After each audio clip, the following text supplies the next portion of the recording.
Well, hey there, Bucket Pond family. Welcome back. Today, on episode 9 of our weekly series, we will be reviewing a tank that I built a few weeks ago. I captured aquatic moss, mud, and plants, and we built a beautiful wild jar aquarium. I added bladder snails and a single aquatic earthworm that we managed to capture. In this wild aquarium, we did accidentally include a tadpole collected from the wild location. And here we are 20 days after the tank was assembled, and things are absolutely bonkers in here, you guys. The tank has changed quite a bit, and it seems as though that single earthworm, that single aquatic worm, has multiplied. Now, I don't know if it truly divided or split or was broken up. I'm not sure what happened, but within 20 days, we have turned one worm into many. There were many of them most likely hidden in the substrate and in this moss that we just did not see.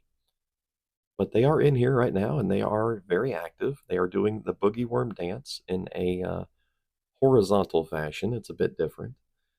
And when I said I recognized these worms and that they were not parasitic, I can provide proof here. This is the same species consuming mulm in the pond ecosphere. So these guys are familiar to us, and I think they're awesome. I'm so happy that this wild jar became a thriving culture for them. And here's our large tadpole buddy. He was very active, very mobile, and he seemed to enjoy cucumber slices. There's our water tiger as well, hanging out on the cucumber slice. You guys told me that he would eat the tadpole, but the tadpole quickly outgrew the water tiger, and I think they just kind of became grudging tank mates. And yeah, so that little tadpole did manage to transition into becoming a frog or a froglet. He's still kind of a tadpole, but he has his legs and he's ready to crawl out of the tank. This really surprised me, guys. I was trying to catch that tadpole, and it's very hard to do in a jar aquarium. He was very fast. So he managed to grow up in here and survive and become a little frog. And I think that's amazing. This is the first time that I've done this in captivity.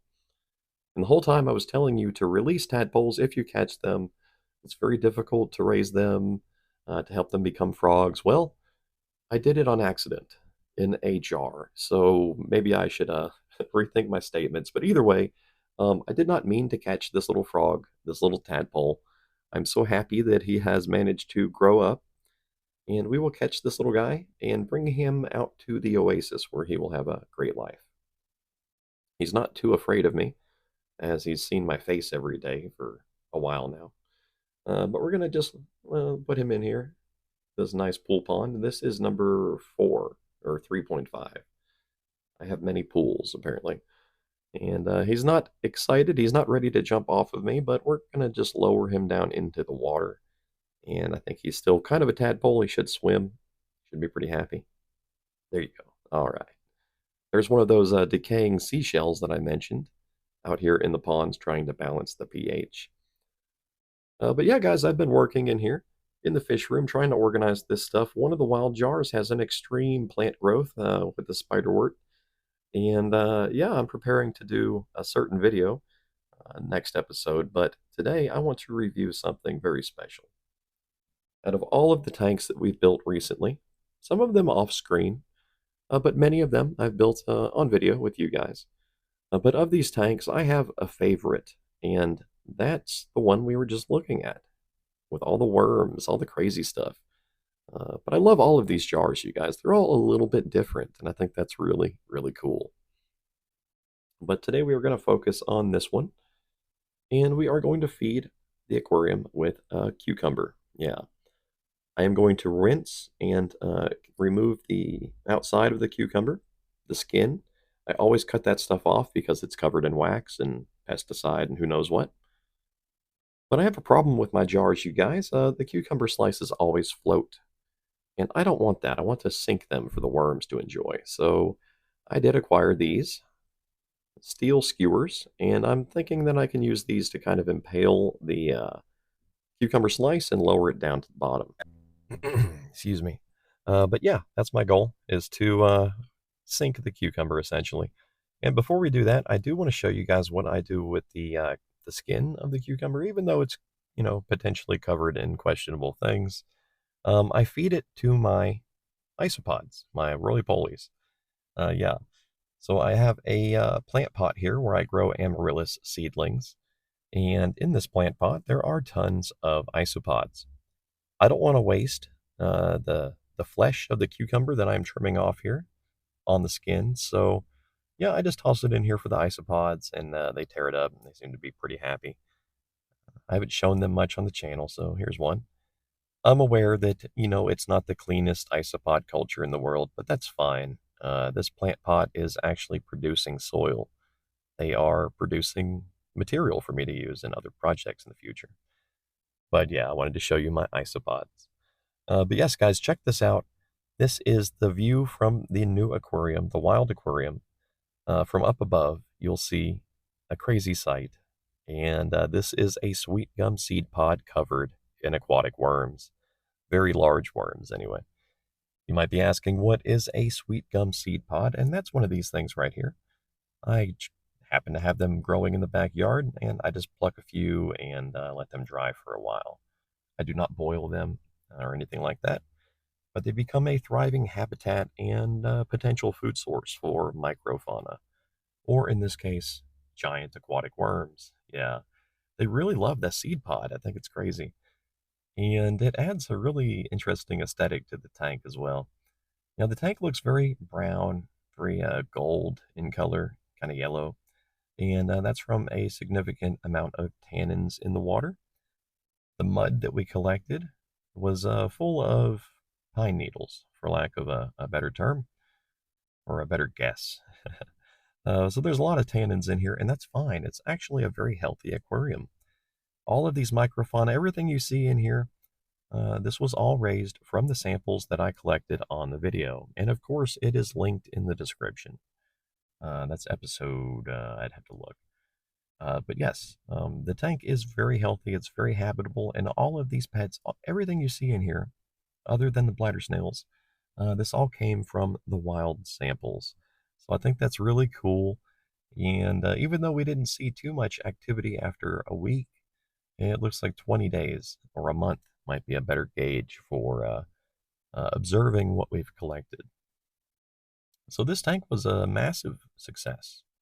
If just focusing on all of the different things that we see in here, there are some microfauna, some tiny aquatic creatures that I cannot identify at this point.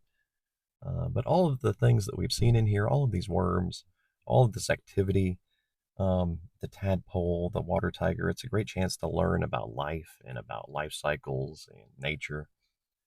And for a checkup on our plant, I did trim it off at the mouth of the jar, and it's grown about 3 or 4 inches since then.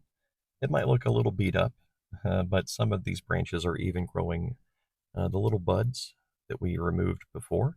So the plant is fine. It's growing. It's not super happy, but it's alive. It's doing okay. And the jar as a whole is just amazing. I'm just so happy, you guys.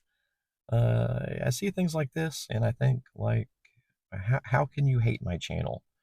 What's wrong with this? What is there not to like about such a beautiful, thriving aquatic ecosystem that cost me almost nothing to produce? And yeah, I think that's great. These people have a lot of fun with their beautiful, giant, very expensive aquariums and saltwater tanks and stuff. I get that same feeling from a half-gallon jar full of unknown species. I think that's amazing. And yeah, I'm very happy. Now, if you like these seed pods, you can get them from a number of different sources. I would highly suggest phillipsfishworks.com. Yeah, they're a bag of bugs. Their products are great. Definitely check them out. I'm not in any way sponsored by them. I just think they're really cool. It's one of my favorite websites. Yep. And I'm just a happy guy. I love this tank. I'm really thrilled with it. We've seen so much from just 20 days of observation. And yeah, we've learned a lot, including getting a little bit closer to culturing those very large worms. I've had them off and on appear in the aquariums for a long time. And some of them can get up to like 5 or 10 inches, which is really crazy. But I've never successfully reproduced them. I've never seen one become 10, become 20, and become established. But that seems to be happening in this jar, and I am thrilled. So you guys, yeah, I'm pretty happy. This is a review, excuse me, of the Wild Aquarium, and it's perfect. It's a great tank. It's a great addition to my aquarium collection. You can see the algae tank that we built recently there on the left, and a few others. And yeah, so thank you for watching. We'll review some of the other tanks in the near future. My next video is going to be a product review, which is based on a suggestion or a request from you guys. In my opinion, viewer requested content is often the best. Your suggestions and ideas work out to make some really cool tanks. And yeah, big shout out to Moldy Shoe. Yeah, thank you for the great suggestion. I will definitely show you the air pump.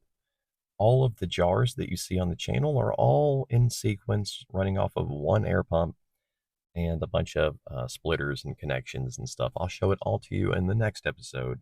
I'll make sure you can find that pump online if it's still available to be purchased. Thank you for watching. So yeah, thank you for watching. Maybe one day I'll take the mask off and do a face reveal. But I don't think anyone really cares at this point. It's not really about me, it's about the aquariums. So my name is Terry. This is Bucket Ponds. I make all kinds of weird content. It's hard to explain. I suggest you check out my channel for more, and you can figure out all the weird stuff I get up to. Welcome to the Bucket Ponds family. Thank you for watching. Big thank you to my YouTube members and Patreon supporters as well. I'll see you guys again in the next episode next Sunday.